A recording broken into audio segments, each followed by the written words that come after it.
Welcome to the Rabbi Daniel Lapin Show, where I, your rabbi, remain solemnly dedicated to revealing for you how the world really works. And one of the qualities of the happy warrior is that we happy warriors always relish battle. We do not seek secluded and passive opportunities to do nothing.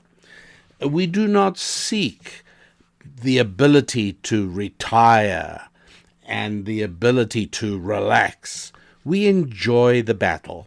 We enjoy the battle of trying to become bigger, better people.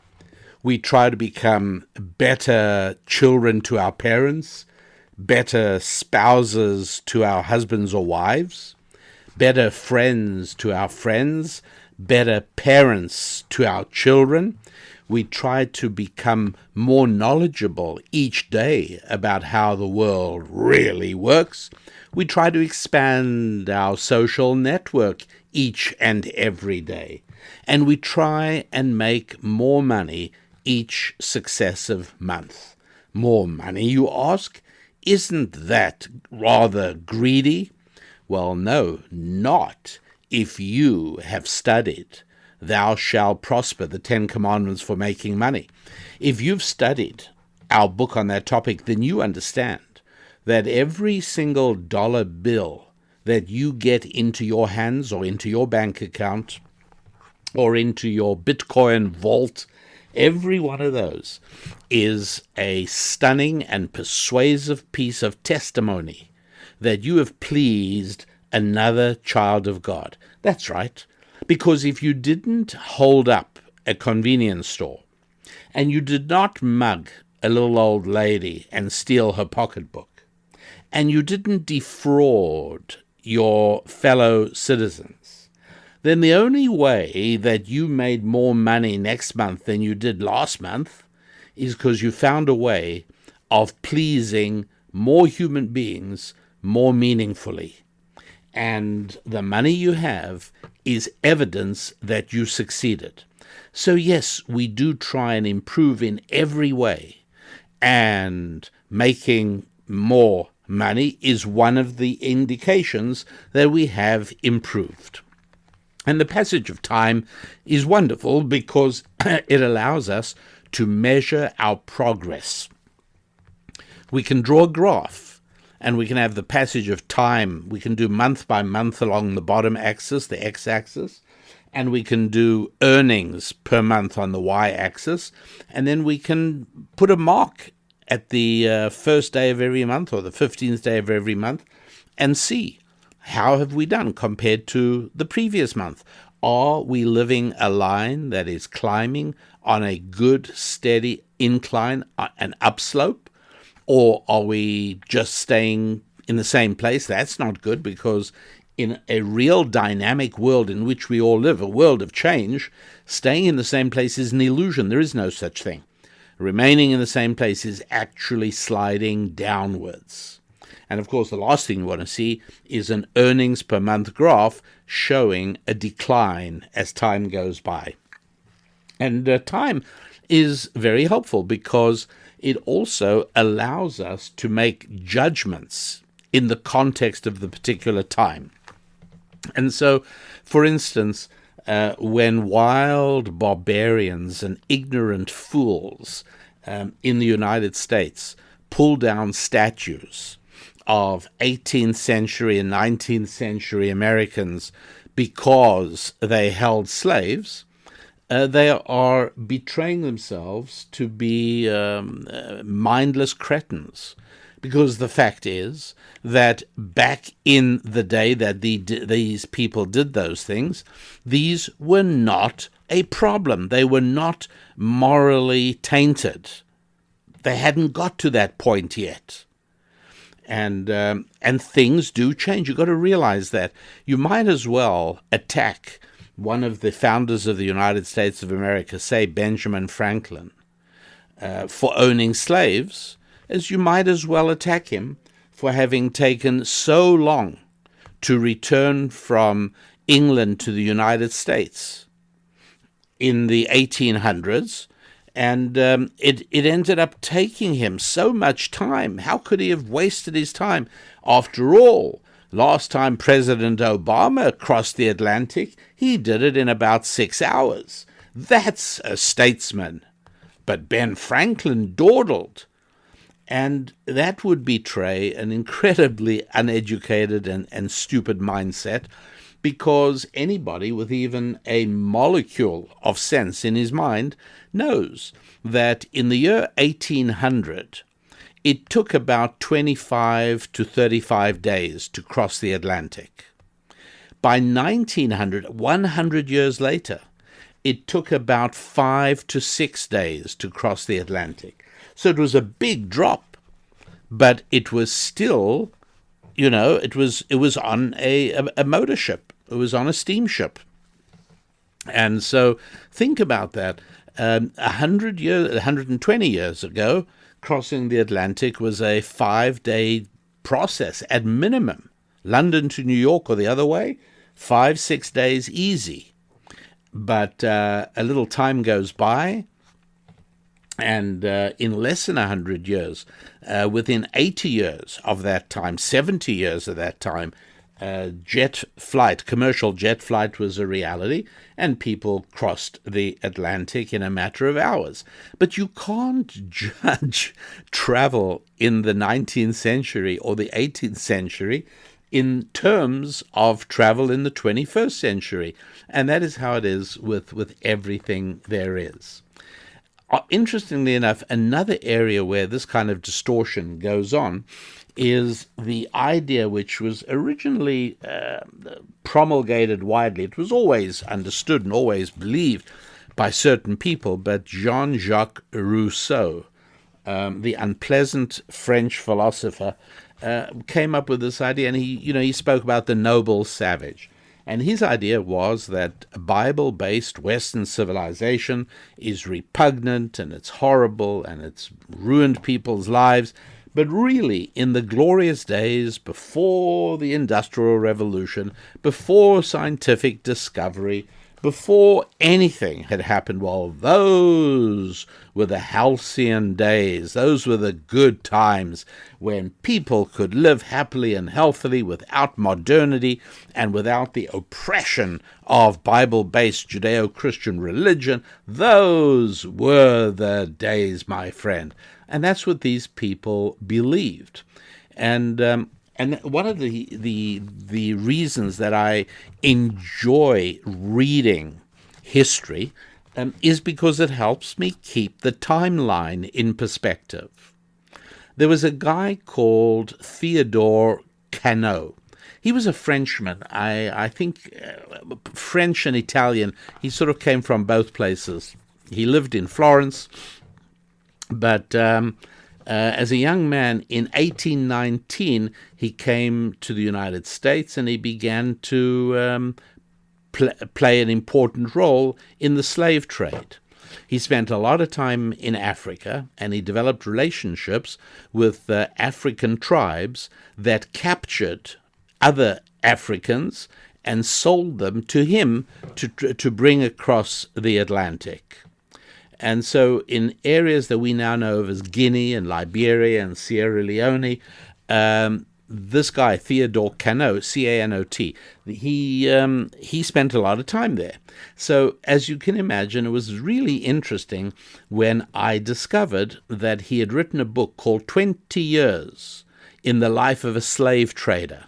It was really, really interesting. And in the book, he tells a number of stories of things he saw with his own eyes in Africa. And he writes of having been struck by the ferocity, not only of the men, but particularly of the women of the conquering tribe, because he witnessed tribal wars. And he says that these women, we're talking about now, the guy is writing of events in about 1835, 1840. So, and you'll pardon me, I'm going to read you things from his writings and from others' writings, which are a little bit gruesome. And so if you're particularly sensitive to this kind of thing, as Susan Lapin is, and she would turn down the volume or not listen for the next few minutes, and there may be others of you who feel the same way, and I understand that. But in terms of what I want to communicate and get across, which is this idea that Western civilization, brought to Africa originally by British missionaries who came in order to spread the gospel. And I want to make clear that although this is politically incorrect, and I might be triggering you if I tell you these things, I figure it's probably more important that I tell you the truth than that that's right, massage you with warm butter. No, I'm not going to massage you with warm butter. I'm going to tell you what Theodore Conneau, writing, by the way, had a pen name. He called himself Theophilus Conneau, spelled differently. Or he called himself also Captain Conneau. And he says that the women of the conquering tribe, she cut open a woman in the tribe they conquered, pulled out the infant baby, and threw it up into the air, and then caught it on the point of her spear before eating it. During that same ritual, this woman was adorned with a string around her waist on which dangled the genital parts of men she had killed.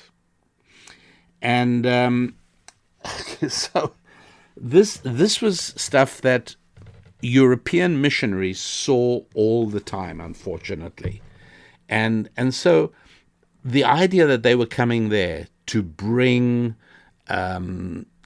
civilization is not only understandable from their point of view, but it's actually hard not to see that, yes, it was actually true as well.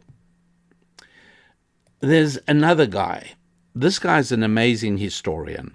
His name is Francis Parkman, and he lived round about the same time as Theodore Conneau, a little bit later.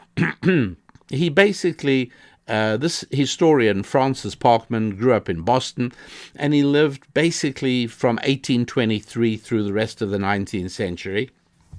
And he studied the history of what the spread of Western civilization across North America looked like, what it was about. Now, by the way, needless to say, this guy today is in bad repute. You won't find him in most modern kindergartens, fine, universities, for those of you who might be new to the show. You won't find him in most kindergartens today because he, in his books, he actually makes the point, and he shows, and he says, yes, look, I can show you how civilization arrived in North America. And more importantly, I can show you what life was like, particularly among the American Indians, before the white man, the terrible white man, arrived. And by the way, G.K. Chesterton, of whom I'm an enormous fan, G.K. Chesterton, apart from anything else, he wrote some beautiful stories I've told you about in the past about a Catholic priest who was a detective, Father Brown. And you can get these on Audible books. And they are absolutely delightful. And one of the reasons I like them is that they show, Father Brown, through, or let me say the author, G.K. Chesterton, through his hero, Father Brown, is showing that religion, Judeo-Christian Bible-based religion, does not prevent you from being a practical person who understands reality. It's the very essence of being a practical person who understands reality. At any rate, G.K. Chesterton said that you can regret, pardon me, you can regret the much bad behavior on the part of the white man coming. You can, but that doesn't mean, said G.K. Chesterton, that you should idealize the conquered natives. And heaven knows that's such an excellent point. Yes, we can say that the American Indians were not treated well in general by the whites. The reservations, the chasing them from place to place. Yeah, there were wrongs. There's no question about it. But that doesn't mean that we have to be childish and immature enough to convert them all of a sudden into these incredibly noble and glorious people who had the misfortune to run up against Western white man. So one of the nice things that Francis Parkman does is, and the name of this book is The Jesuits in North America in the 16th and 17th centuries. Francis Parkman, The Jesuits in North America. And in chapter 16, I'm going to read you some more of this stuff. He's talking about the Iroquois Indians who basically wiped out the Algonquin tribes of Canada. And the Iroquois were incredibly vicious and cruel. And when I've finished telling you this, I will tell you why I find this so important to understand and to think about, and yes, indeed, to talk about, even if some of you might perhaps not listen to the next couple of moments of talking about this. So what was happening was that the Algonquins were being reduced and killed and being wiped out by the Iroquois. So he says, I'm just reading from his book now. A band of Algonquins, late in the autumn of 1641, set forth from Three Rivers on their winter hunt and, fearful of the Iroquois, made their way far northward into the depths of the forests that border Ottawa. Here, the Ottawa, I think, is it a river? I think so. I'll look it up. Here they thought themselves safe, built their lodges, and began to hunt the moose and beaver. But a large party of the Iroquois, with a persistent ferocity that is truly astonishing, had penetrated even here, found the traces of the Algonquin snowshoes, followed up their human prey, and hid at nightfall among the rocks and thickets around the encampment. At midnight, their yells and the blows of their war clubs awakened their sleeping victims. In a few minutes, all were in their power. They bound the prisoners hand and foot, rekindled the fire, slung the kettle, cut the bodies of the slain to pieces, boiled and devoured them before the eyes of the wretched survivors. In a word, they ate men with as much appetite and more pleasure than hunters eat a boar or a stag. The conquerors feasted in the lodge till nearly daybreak, and then after a short rest, they began their march homewards with their Algonquin prisoners. Among these were three women, of whom each had a child of a few weeks or months old. At the first halt, their captors took the infants from them, tied them to wooden spits, placed them to die slowly before a fire, and feasted on them before the eyes of the agonized mothers, whose shrieks, supplications, and frantic efforts to break the cords that bound them were met with mockery and laughter. "They are not men, they are wolves," sobbed the wretched woman as she told what had befallen her to the pitying Jesuit. At the fall of the Chaudière, it's a fort, another of the women ended her woes by leaping into the cataract. When they approached the first Iroquois town, they were met at the distance of several leagues by a crowd of the inhabitants, and among them a troop of women bringing food to regale the triumphant warriors. Here they halted and passed the night in songs of victory, mingled with the dismal chant of the prisoners, who were forced to dance for their entertainment. On the morrow they entered the town, leading the captive Algonquins, fast bound and surrounded by a crowd of men, women, and children, all singing at the top of their throats. The largest lodge was ready to receive them, and as they entered, the victims read their doom in the fires that blazed on the earthen floor, and in the aspect of the attendant savages, whom the Jesuit father calls attendant demons, that waited their coming. The torture which ensued was but preliminary, designed to cause all possible suffering without touching life. It consisted in blows with sticks and cudgels, gashing their limbs with knives, cutting off their fingers with clamshells, scorching them with firebrands, and other indescribable torments. The women were stripped naked and forced to dance to the singing of the male prisoners amid the applause and laughter of the crowd. They then gave them food to strengthen them for further suffering. On the following morning, the Algonquins were placed on a large scaffold in sight of the whole population. It was a gala day. Young and old were gathered from near and far. Some mounted the scaffold and scorched them with torches and firebrands, while the Iroquois children, standing beneath the bark platform, applied fire to the feet of the prisoners between the crevices. The Algonquin women were told to burn their husbands and companions, and one of them obeyed, vainly thinking to appease her tormentors. The stoicism of one of the Algonquin warriors enraged his Iroquois captors beyond measure.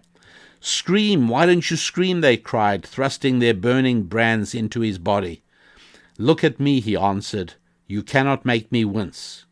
If you were in my place, you would screech like babies." At this they fell upon him with redoubled fury, till their knives and firebrands left him in no semblance of humanity. He was defiant to the last, and when death came to his relief, they tore out his heart, devoured it, and then hacked him in pieces, and made their feast of triumph on his mangled limbs. And so on and so forth it goes. All the men and all the women of the party were put to death in a similar manner. Few displayed the same amazing fortitude. What they did to some of the you don't want to hear anymore. This is all quite bad enough. I can tell you it really is. So why am I explaining this? Well, apart from wanting you to know that there is a difference between primitive savages and barbarians on the one hand, and Bible-based civilization on the other. And it's a difference that is real, and it's one that would make almost any normal human being prefer to live under the rules of Western civilization. Wait, that's exactly what they do. That's right. After all, there is no illegal immigration problem of people trying to get in to lands that haven't even yet fully escaped their savage past. No, all the traffic is in the reverse direction. That's right. When given a choice, most human beings prefer to live not under Chinese communism, not under African rules, but they prefer to live under the rules that created Western civilization, namely the rules and rituals and restraints of the God of Abraham, Isaac, and Jacob, and his message to mankind that we call the Bible. Now, there's another reason as well that I wanted to tell you about some of this, and that is that in the most significant conflict going on at the present time, and it's going on in Africa, where Christianity is growing with amazing speed and intensity. And it's going on particularly in Europe. It's even going on in Russia. And you would be interested to know who's who on which side of this. But the struggle is between secularism, which always venerates barbarism. Right? If I knew nothing, if I had just arrived in the United States of America from outer Mongolia, and I hadn't heard any news at all, and you told me that there's a culture clash going on in the United States, and one side is burning down towns, hurting people, killing people, setting fire to stores, vandalizing places, and the other side isn't. I will tell you, the side of secularism is doing the destruction and the vandalization. The side of secularism is drawn irresistibly towards barbarism. The way they decorate their bodies, the way they conduct themselves, the way they speak, the way they fight, all of these things are deeply attracted to barbaric behavior.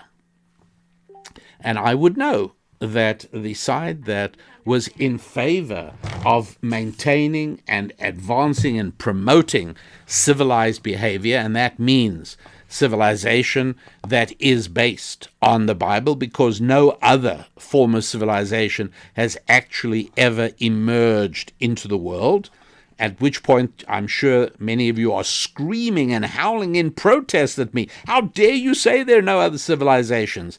Well, hear me out. There are about 5,000 different cultures on the planet, but there actually is only one civilization. And if I'm wrong, then show me another civilization that has built economic sufficiency for more people, for a greater part of its population than anything else on the planet, that has provided political freedom, that has provided respect and honor for women, more than anywhere else. Show me all these places, and in reality you will see that each and every one of them is a country that was founded on Western civilization based on the Bible. And that is why these places are filled with churches to which tourists go and visit, and cathedrals that visitors paint and photograph. Now, many of them, as Europe has entered a post-Christian era, many of these places have been turned into museums and tourist sites and galleries and so on. But you certainly can be in no doubt whatsoever that Europe was built up on the foundation of Judeo-Christian civilization. That's what it was. And so in this great struggle between the forces of barbarism and savagery on the one side, and the forces trying to maintain a frighteningly fragile civilization on the other, one of the important battlegrounds is the question of whether people are nothing but another form of animal life on the planet, stronger than some, weaker than others, faster than some, slower than others, with better eyesight than some and worse eyesight than others, with less fur on our skin than most. But that's all we are. We are nothing but another animal. And on the other side of the argument, the argument saying no, human beings are an utterly unique creation on this planet, touched by the finger of God, like no other. It's a uniqueness.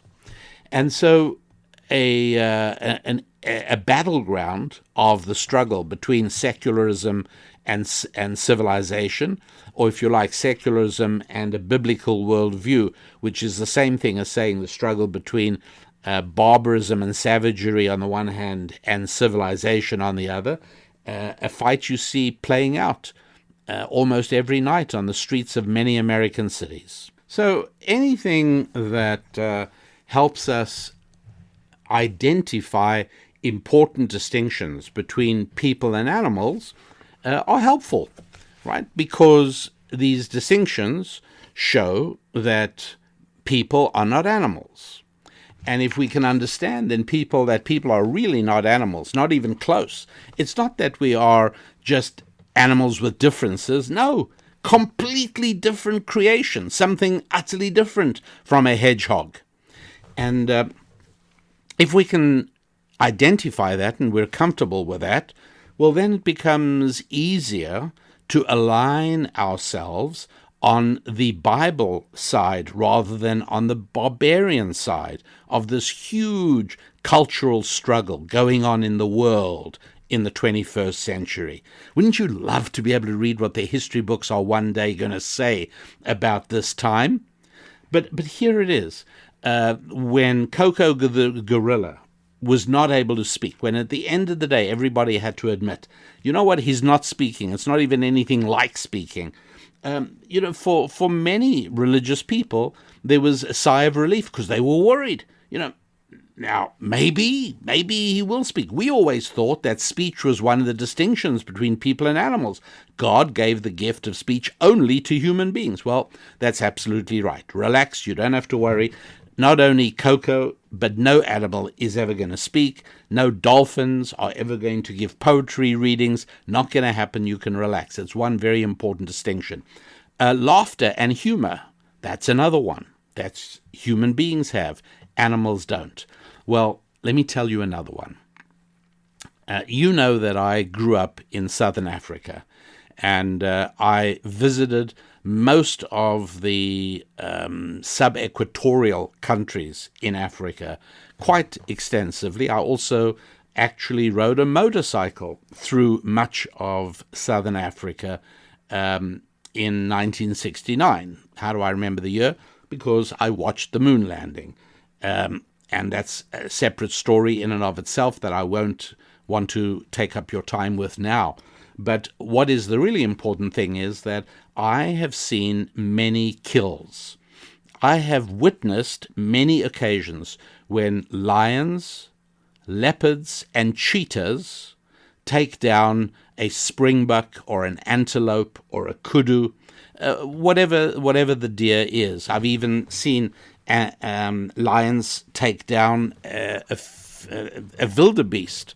I've seen lions take down a zebra.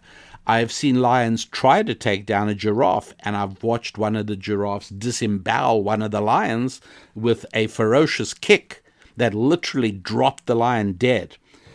So I've seen these things, and I don't want to say I enjoyed seeing them, but they were meaningful to me. As a matter of fact, on the occasions when I can be said to be wasting my time looking at videos on YouTube, I can assure you I'm not looking at videos of cats. But, well, maybe that's not true. I'm actually looking at videos of big cats, very big cats. I do like watching videos from Africa of wildlife.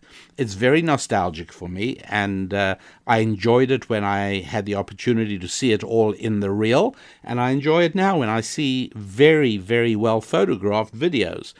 But I will tell you this, that I've had a fair amount of experience in wildlife in Africa, and I can tell you without a shadow of a doubt that the kills are precise, they're almost surgical, right? I've often wondered about this, like how does a young leopard, when it does its first kill, when it kills its first, usually going to be a deer, how does it know that it must go for the neck? Like, how does it know that? How does it know that that will end the life of the deer and enable him to feast on the carcass? It fascinates me, and I'm sure there's an answer to that. And if any of you know it, you know how to reach me. Go to rabbidaniellapin.com, and the About Us section talks about, well, it's more information than you actually need to know. But in that section, there's also a Contact Us. And so if you happen to know how a lion or a leopard or a cheetah in Africa knows to go for the neck, I have no idea. But I will tell you this, that I've never ever seen the lion or the cheetah, I've never ever seen them celebrating and dancing around the carcass. I've never seen them toying with it. Right? They kill it and they eat it. That's what they do.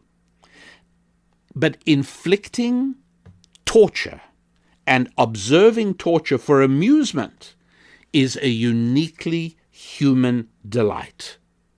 And that's the point I wanted to make clear, that one of the incredibly important differences between people and animals is that people will torture and torment for their pleasure. Animals don't do that. There isn't. Animals just do not do it. Some of you will tell me that you've seen a cat playing with a mouse, and so have I. And the answer is that is more than likely it's a domesticated behavior that the animal, that the cat does. I've read a little bit about this. There are a number of explanations for it. It doesn't change the basic premise of my argument, which is that only people torture and torment for entertainment, delight, and amusement. Animals do not. It's one of the huge differences between people and animals, one of the very important differences, a very real and very important difference.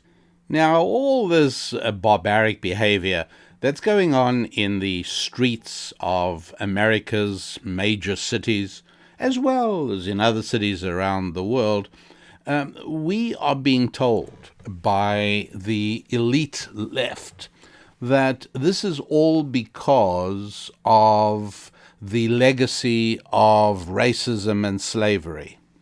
And here's the problem with that. It would appear to be difficult because there is a huge number, a very large proportion of the rioters and the damagers are people with white skins who certainly did not. So the argument would go that they are in sympathy with the people who've had tough times. So I went back, and I think this is important because I can tell you in one sentence what this section of today's show is about.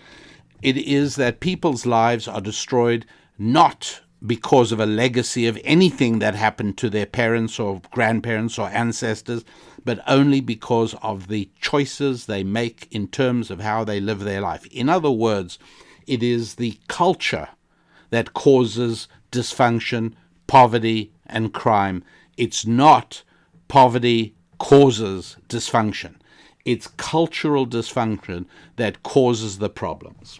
But obviously, saying something like this is much better if it is said by somebody with a black skin. Again, I hate having to even talk like this because I really believe that if we are going to take a spiritual view of reality, then, as somebody once said quite prominently, it's not the color of the skin, it's the content of the mind, said Martin Luther King. And so that's a reality. The only time you're interested in skin color is if you are a materialist. If you are a materialist or a Marxist, where all that matters are tangible, measurable things like that, then yes, I guess then we must define ourselves in terms of skin color. But Thomas Sowell, a brilliant and wonderful black writer and economist, does a book review a few years ago. The book review is a book called Life at the Bottom, and it's written by a British doctor called Theodore Dalrymple, whose medical practice happens to be in one of the slum areas of England, and he's written very beautifully about it. But let me first, I'm going to actually read you. I mean, how often do I do this, right? Hardly ever. Hardly ever do I read to you, but I am going to read to you because Thomas Sowell is worth hearing. Life at the bottom remains a real nightmare, says Thomas Sowell, and this is his book review. Listen to it. Poverty used to mean hunger and inadequate clothing to protect you against the elements, as well as long hours of grinding labor to try to make ends meet. But today, most of the people living below the official poverty line not only have enough food, they are actually slightly more likely than others to be overweight. Ordinary clothing is so plentiful that young hoodlums fight over designer clothes or fancy sneakers. As for work, there is less of that in lower-income households today than among the affluent. Most of today's poor have color TVs and microwave ovens. Poverty in the old physical sense is nowhere near as widespread as it once was. Yet life at the bottom is no picnic and is too often a nightmare. a recently published book titled Life at the Bottom paints a brilliantly insightful but very painful picture of the underclass, its emptiness, agonies, violence, and moral squalor. This book is about a British underclass neighborhood where its author, Theodore Dalrymple, works as a doctor. That may in fact make its message easier for many Americans to understand and accept. Most of the people that Dalrymple writes about are white, so it may be possible at last to take an honest look at the causes and consequences of an underclass lifestyle without fear of being called racist. The people who are doing the same socially destructive and self-destructive things that are being done in underclass neighborhoods in the United States cannot claim that it is because their ancestors were enslaved or because they face racial discrimination. They're all white. Once these cop-outs are out of the way, maybe we can face reality and even talk sense about how things become such a mess and such a horror. As an emergency room physician, Theodore Dalrymple treats youngsters who have been beaten up so badly that they require medical attention because they tried to do well in school. When that happens in American ghettos, the victims have been accused of acting white by trying to get an education. On the other side of the Atlantic, both the victims and the hoodlums are white. The British underclass neighborhood in which Dalrymple works, like its American counterpart, features what he calls the kind of ferocious young egotist to whom I would give a wide berth in the broadest daylight. He sees also the destruction of the strong family ties that alone made emergence from poverty possible for large numbers of people. Dalrymple's own father was born in a slum, but in a very different social setting from that of today's underclass. For one thing, his father received a real education. The textbooks from which he was taught would be considered too tough in today's era of dumbed-down education. Dalrymple's father was given the tools to rise out of poverty, while today's underclass is not only denied those tools, but receives excuses for remaining in poverty and ideologies blaming their plight on others whom they are encouraged to envy and resent. The net result is an underclass generation that has trouble spelling simple words or doing elementary arithmetic and which has no intention of developing job skills. By having their physical needs taken care of by the welfare state as if they were livestock, the underclass are left with a life emptied of meaning, as Dalrymple says, since they cannot even take pride in providing their own food and shelter, as generations before them did. Worse, they are left with no sense of responsibility in a non-judgmental world. Some educators, intellectuals, and others may imagine they are being friends of the poor by excusing or understanding their self-destructive behavior and encouraging a paranoid view of the larger world around them. But the most important thing anyone can do for the poor is to help them get out of poverty, as Dalrymple's father was helped by those who taught him and held him to standards, treating him as a responsible human being, not livestock. No summary can do justice to the vivid examples and penetrating insights in Life at the Bottom. It needs to be read with the understanding that its story is also our story. And that is Thomas Sowell writing a review of a book called Life at the Bottom by a British doctor, Theodore Dalrymple. And as Thomas Sowell said, the point of it is that it totally takes away the color, the racist, the history. It takes away all that stuff, and it shows that it makes no difference of skin color. It makes no difference of background. It doesn't matter if you came from upper level or lower level background. Collapse of culture, abolition of those Judeo-Christian values, the idea that marriage comes before children, the idea of hard work, the idea of commitment to an obligation and to sticking to one's word, the ability to work at being able to master the basics of human communication, reading, writing, arithmetic. We're not talking about calculus. We're not talking about thermodynamics. Come on. You know that the majority of the underclass in both America and United States graduate high school with only 40% maximum capable of doing the most basic tasks in arithmetic. That's when they finish 12th grade. And so a huge disservice is being perpetrated on the underclass of whatever color. Well, it's interesting because it's not only in the United Kingdom, in Britain, that this happens. There is a guy called J.D. Vance, V-A-N-C-E, and he wrote a book called Hillbilly Elegy. And I'm going to say it's about 5 years old, approximately, something like that. The full title is Hillbilly Elegy, A Memoir of a Family and Culture in Crisis. And what he's talking about is life in the Appalachian areas, where he came from. His family is from there. And he's showing that, again, they're all white people down there. And yet the pathologies are exactly the same as in the most depraved and run-down black ghetto in any American city. Nothing to do with color. Nothing to do with race. Nothing to do with history of slavery. All it has to do with is destroying the culture that holds us together. Essentially, there's one simple idea that comes out of all this, and that is that liberty without morality is a recipe for social destruction. Liberty without morality is the end of everything. And heaven knows that's where we've got to today. How awful is that? But how absolutely true is that? Very, very disturbing. So what are we to do?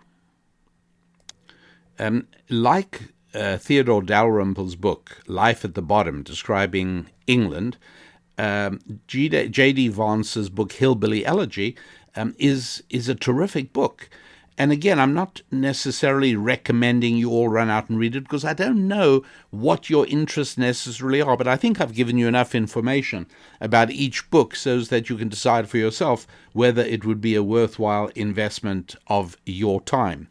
But the basic point is really very important. It's important when it comes to what you do with your life. If you're a young person still shaping your life, it has to do with what you're doing to shape your children's lives if you're in a child-rearing mode of life, and what you do to help children in the neighborhood, right? To give them courses on coping with racism and with bigotry. You're not doing anything positive at all. But if you help them absorb a culture of values, you're putting them on the road to success. It's such a real thing. Theodore Dalrymple writes in his book, he speaks about how it is that successful upper-class Indian families moved from India to Great Britain, and within one generation, a high proportion of the children have gone off the rails and now some of their siblings are doing well, but a high proportion of them lose the Hindu values that came with the older generation. Britain itself today imparts zero values, just like American public education. All kinds of government indoctrination camps convey zero values. And so they become part of the underclass. And by the way, he says that Muslim immigrants are 6 times more likely to become criminals than Hindu immigrants. Pakistani immigrants versus Indian immigrants, very interesting distinction. But these are all very politically incorrect things, and all things that I share with you from authors Theodore Dalrymple and J.D. Vance. And so I would say this, that I think of you and I call you noble warriors, and I say we're noble warrior, happy warriors, because I think of myself in exactly the same way as I think of you. I think we are happy warriors, and I think that we are profoundly distressed by how barbarians emerge in the darkness from in American cities and embark on their orgies of plunder and destruction. They're like intoxicated by the absence of law enforcement. They're almost unable to fully comprehend that nobody's trying to stop them destroying. And we look at that with dismay, and we say, wait a sec, like the noble knights of old, we happy warriors would like to do whatever we can to defend the fragile fortress of civilization against the hordes of scheming and surging savages trying to invade and conquer what we and our ancestors built. The barbarians out on the street, they know that even after they destroy the civilization that our ancestors built, as they loot its stores and burn its buildings and wretchedly crawl through its wrecked ruins, they still are in better surroundings that anything they could ever have built for themselves. These are not builders, they're destroyers. And one of the things that unifies them, right? And this isn't a comprehensive sociological study, but there's blacks and whites, there's men and women, there's all kinds of people out there, and also, by the way, rich and poor. I mean, there's all kinds of people are out there rioting and destroying. You'll pardon the words protesting. I put protesting in quotation marks because I disagree with this notion that the right of protesters is sacrosanct in America. It's a distortion of a reality. Yes, you certainly have the right to express yourself, but not at my expense. So if you insist on having a voice on the Rabbi Daniel Lapin show, I would have to firmly decline. I would say, this is my show. Your right to express yourself does not extend to using my airtime. How about if you say you insist on putting posters on my lawn? Nonsense. Put them on your own. You don't have... Well, we have a right to state our views. Yes, but not on my property. Okay, that's very clear. So why are they allowed to protest and stop traffic on the street I have to use to go to work? Why? That is not protesting on their property. That's protesting on property in which I have a share and in which my use is being deprived. And so the whole idea of protesting should be immediately taken off the streets. You don't have a right to protest on the streets. You may not block traffic. I mean, we're not even talking about vandalism and destruction. That's obviously illegal and obviously should be prevented. But protesting, I'll tell you what, I'll make an extension. I'll make an allowance. You may apply for a permit at a city park to do your protest. And it's going to be very strictly regulated, what you may do, what you may not, when you may start and when you must end. And that's it. You get your chance to state your view. But the notion that you can take over a city because of your right to protest, I really got tired of all these American politicians who snootily insisted, we approve of them expressing their voices. Fine, let them do it in your yard, not in mine. And so who are all these people protesting and rioting? And I don't see much of a difference, to tell you the truth. Who are they? They seem to be everybody. Well, I'm going to tell you one thing that unifies them all. They do not have jobs, right?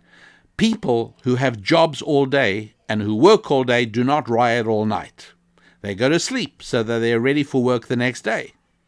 And even if the prize is a few flat-screen televisions, people who riot all night do not then get up in the morning and go to work. Here is something you can rely on. These people you see on your televisions every night, they do not have jobs. But they do have money. They show up in cars, they stay overnight in hotels in the cities in Portland, so they're probably getting money from groups led by people like George Soros. They're probably also getting money confiscated from their fellow hardworking Americans and transferred to them in the form of welfare payments. Some of them may even be getting money from proud parents, eagerly reliving the glorious 1960s. And again, some of them are undoubtedly getting money from criminal endeavors. Now, we can't stop Soros from doing what he wants to do with his money, and we can't do much to stop parents from encouraging their children to commit mayhem.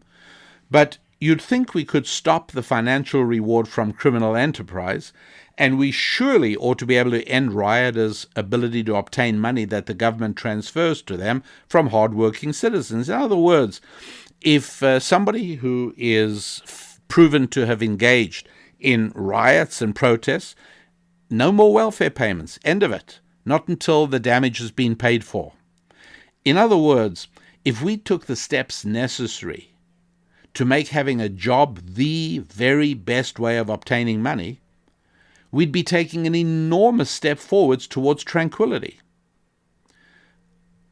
The truth is, however, that sadly, since the 1960s, 1962 is when I name it, we began downgrading the value of work and elevating educational credentials, so that many people who could have joined the real world by starting work, instead of which they extended their adolescence indefinitely by spending years taking useless courses in colleges and universities, places that I refer to as kindergartens. And in most kindergartens, you can get a degree in gender studies, you can get a degree in racial bias in French movies, and they think that's the equivalent in terms of rigor and objectivity as a degree in Russian literature or a degree in physics. An unintended side effect of what was then necessary and positive child labor laws enacted throughout Western civilization by the late 1800s, early 1900s. But there was an unintended side effect, and that was to lower the social acceptability of work among young people. That's really a sad thing that happened. Now, right now, I don't think 12-year-olds should be sent down the coal mine. But I do think that there's something at least as educational about having a job as there is about attending 10th grade or 11th grade or 12th grade of high school of government indoctrination camp. It's true that teenagers in most states in America are legally allowed to work a certain number of hours a week in so-called specifically safe industries. Very few actually do. And this is a terrible thing, because work is uplifting and it's stabilizing, and it provides you with a cultural foundation to your life. What interests me is that the very first time that Scripture discusses the relationship between man and work is in the book of Genesis, chapter 2. So it's pretty early in Scripture. In Rabbi Daniel Lapin's recommended Bible. If you don't know what I'm talking about, go to the website, rabbidaniellapin.com, and look up Rabbi Daniel Lapin's recommended Bible. It is actually a beautiful heirloom Bible. It's quite fabulous. I've been using one for years and years, and I decided that from now onwards I'm going to teach out of that Bible. And so if you happen to have it already, it's page 5. I'm turn to page 5 in that Bible, and if you don't, turn to chapter 2 of Genesis, verse 5. And no shrub of the field was yet on earth, and no grasses of the field had yet sprouted, because the Lord God had not sent rain upon the earth, and there was no man to work the ground. Not surprisingly, no more than 10 words later, and God is busy creating man. So clearly, in order to exist, creation needs man. But all of these biblical kind of equations read forwards and backwards. Man also needs work. The creation needs man to work, but man also needs to work. Why do I say this? Because the fourth commandment of the 10 commandments, right? We're jumping forward to Exodus now, page 225 in Rabbi Daniel Lapin's recommended Bible. By the way, Susan Lapin just asked for her own copy, so I'm going to order her one probably on Monday, because it's just, you hold it in your hands, it's just a nice Bible to work with. So, fourth commandment, Exodus chapter 20, verse 9, Exodus 20, verse 9, and that's page 225. 6 days you shall work and do all your work. That's actually what it says in the Hebrew. And by the way, what's great about this Bible is even though you can't read Hebrew, I'm sure you can't read Hebrew, but if you look over to the other side, and when I point things out, little by little, you'll start recognizing certain Hebrew words. So it's really nice. You'll find that the Bible helps you start picking up access to the original Hebrew. The King James translation, by the way, recognizes that Hebrew has two different words for work. Translates Exodus chapter 29 this way: 6 days shalt thou labor and do all your work, thy work. But the truth is that no one in English would be able to really distinguish between labor and work. I labor, I work, fine. But in Hebrew, there are two different words for work. One is called avodah, and the other one is called melacha.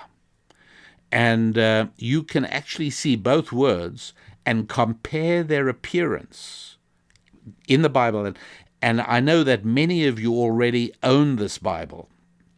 So, and by the way, if you are living outside, if you're living in countries where you cannot order it and you can't seem to get it, what you should do is send an email to our office from our website, and we might be able to put you in touch. I say might because I don't know how long this person is going to be willing to do this, but there's somebody at the moment who is willing to have you order a Bible to his American address and then for him to ship it onwards to you. So in this Rabbi Daniel Lapin's recommended Bible, which you'll see on my website, go to rabbidaniellapin.com and you'll be able to read more about this beautiful Bible. And on page 224, maybe you want to make a note of this, page 224, 7 lines up, third last word on the Hebrew side of the page. That is one of the words for work. You can also go first word, 7 lines up, first word and, third last word are the words for work. The first one, avodah, right, that's 7 lines up on page 224. First word, that first one, avodah, means work in a more general sense. It's used extensively in describing the Egyptian servitude in Exodus. In Genesis chapter 2, verse 5, right, that's page 4, last line, third word in the Hebrew, you'll see the same 3-letter root, even if you don't know any Hebrew. It's beautiful. I should say yet, because you are going to pick up some. If you're interested, right? Not obligatory. The second word for work used in Exodus chapter 20, verse 9, means a much more specific kind of work, designed to attain a specific intended goal. That word is melacha. So, for instance, general work, like, shall we say, moving a table from one room to another, is permissible on Shabbat, on the Sabbath, going back to the 4th commandment of Exodus. However, specific work intended to increase my revenue and my income, that's explicitly prohibited. So 6 days you should work, that's the word melacha, and it's got to be done. And on the 7th, the Sabbath, a special Sabbath day, holy to the Lord, all who do work melacha on the Sabbath day shall die. And this is page 264, 9 lines down, second word. And I was reading from Exodus 31:15. Why am I doing this? Because there's a general rule that languages tend to have many words for things that are important in that language. Right? I have one word for ice cream. I just said it. In Italian, there's more than one word for ice cream. I get it, because it's the best ice cream in the world, and there's different kinds of ice cream, so obviously they have different names. You shouldn't be surprised that in the Lord's language in Hebrew, there are different words for work, and they are distinctive words, each with their own very specific meaning. So what's so beautiful here is learning that Hebrew culture specializes in work, loves work, and recognizing, and this is a huge step in terms of building a wealth culture for you, your family, your friends, your children, doing one's work when it should be done is an important way of serving God, and it's recognized as an avenue to greatness. Let me read to you one of the Proverbs. Proverbs chapter 22, verse 29. See a man quick and diligent in his work. And that's the word melacha. I told you that Hebrew word, specific work. He will stand before kings. Proverbs 22:29. In my Bible, it's page 2010, 2010. Go 9 lines up in the Hebrew, third last word, and you will see what the word melacha actually looks like. So it's, I think, really valuable to get this idea of how work works. Does God need mankind to work? Yes, but mankind needs to work just as much. And we do our children a disservice by not helping them start work early. There are children that finish 12th grade of government educational camps of GICs without ever having earned a penny doing a job of work. There are people who do 3 or 4 years of kindergarten after that and still have not actually done something with their hands. They've not worked. And so you'll be doing a real service to your children by helping them get jobs long before they finished GIC. Long before, or maybe you're homeschooling, then you probably have already done that. And we wrap up with perhaps one of the most important points of this entire show. Here it is, my friends. If you're unemployable, you're unmarriageable. Did you hear that? Remember, I've explained in the past how family and finance go together, the 5 F's, right? 2 of them, family and finance, they go together. Marriage and money, very closely connected. If you are not able to earn money, then you're not able to get married. And it is no accident that, as Theodore Dalrymple describes in the lower classes of England, and as J.D. Vance describes in his book Hillbilly Elegies, the lower classes in the Appalachians, they don't get married and they do not have 2 pennies to rub together. That's right. You can't work, you're unemployable, you're unmarriageable.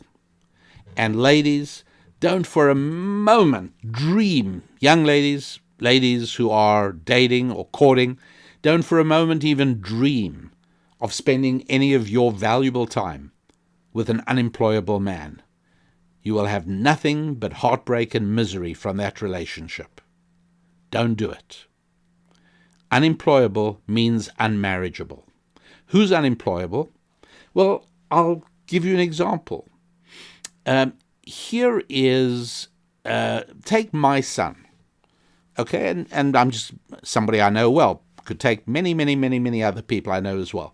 My son gets a job because Susan and I arrange with a contractor friend behind the scenes to hire our son as a 14-year-old to work a few hours a week on a construction site. Hard work. Legal? Who knows? Probably not. But it did wonders. And he looks back at that time with great appreciation and great value. He actually worked. And what made him employable was the fact that he grew up in a Bible-based culture where we take orders from our boss in heaven all the time. He says, do this, we try and do it. He says, do not do that, we try not to do it. He also said, obey your parents. So our son grew up obeying Susan, Lapin, and myself. And so when he got to his first job, and his boss, the supervisor on the construction site, said, fill that wheelbarrow with those broken pieces of cement and cart them off to the dumpster, he didn't say, who are you to tell me what to do? He didn't say, I don't take orders from anybody. And he didn't say, you're not the boss of me.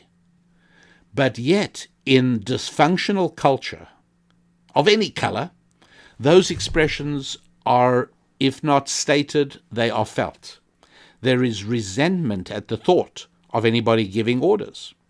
There's resentment at the thought of having to follow instructions. There's resentment at the notion of having to show up for work on time.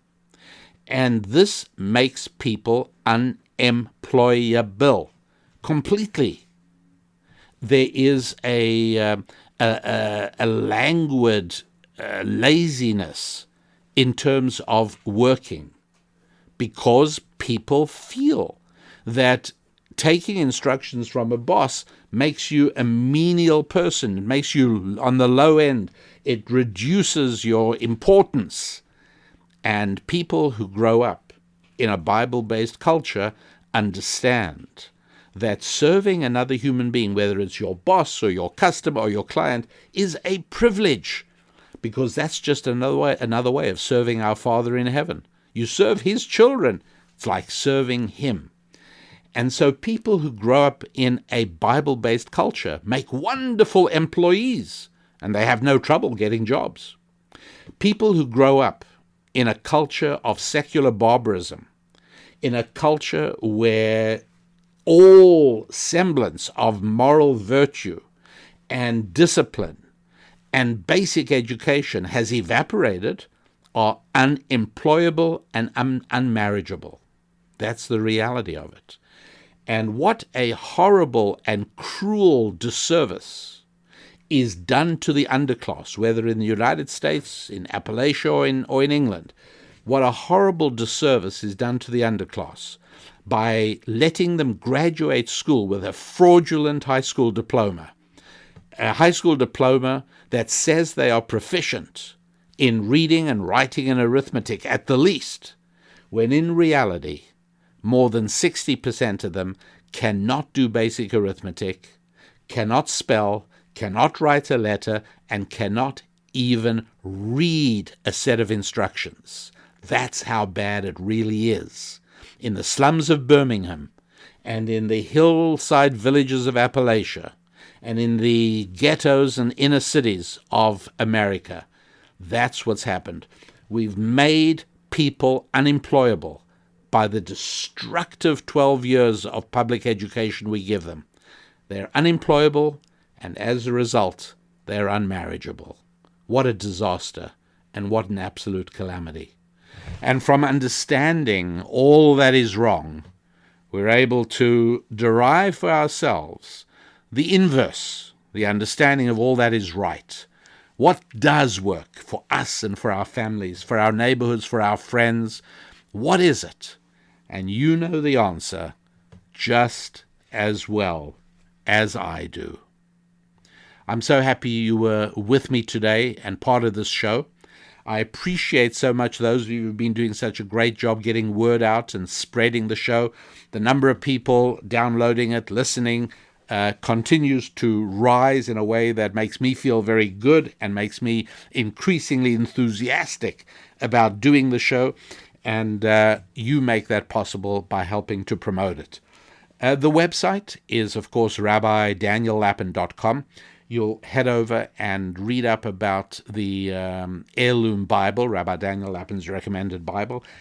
It's something that an educated and accomplished person has in his library. I mean, not to have a Bible in your library is unthinkable, frankly. Absolutely unthinkable. And so you'll see that there. And you will also see a 10-part video series called the Financial Prosperity Collection. And what's nice about this is that even if you're not in the United States and you don't want it shipped to you in the form of a USB drive, you can actually download it. Isn't that nice? So take a look at the Financial Prosperity Collection. It's 10 video teaching lessons where I take the most important lessons from Thou Shalt Prosper, the 10 Commandments for Making Money. I take the most important lessons from Business Secrets from the Bible. I take the most important lessons from Prosperity Power, Connect for Success. I take the most important lessons from Boost Your Income, and I present them to you in video form. So it's really easy to absorb, and what's more important, you can go through them more than once so as that you can allow this information to make the journey from your head to your heart, so as that it's not just information you know, because what makes the difference in transforming our financial destiny is not just reading the right books or listening to the right courses or knowing the right things, because if that was the case, everybody would do that. It's not. It's becoming a different person. It's resculpting your personality and your nature. And that is what I focus on in the Financial Prosperity Collection. Useful for you, useful for people you are responsible for, people in your family, maybe there's somebody you're trying to help get onto his feet, and you've been supplying him with charitable money. And you realize that you're giving him the money that he doesn't have, but you're not giving him the values he needs in order to transform his life. Because poverty is the result of a whole series of very bad choices. Whether you are black or white or yellow or brown makes absolutely no difference. Don't let anybody tell you that poverty has its roots in anything other than really bad life choices and bad life decisions. Is this blaming the victim? Don't throw those slogans at me, because that slogan, "Oh, you blaming the victim," that suggests that no victim ever has any complicity in his own misfortune. That suggests that never in the history of the world has a bully ever started up with somebody and got beaten up in response, unexpectedly. Yes, it was his fault for starting up with somebody else. He thought he would be able to beat up the other person.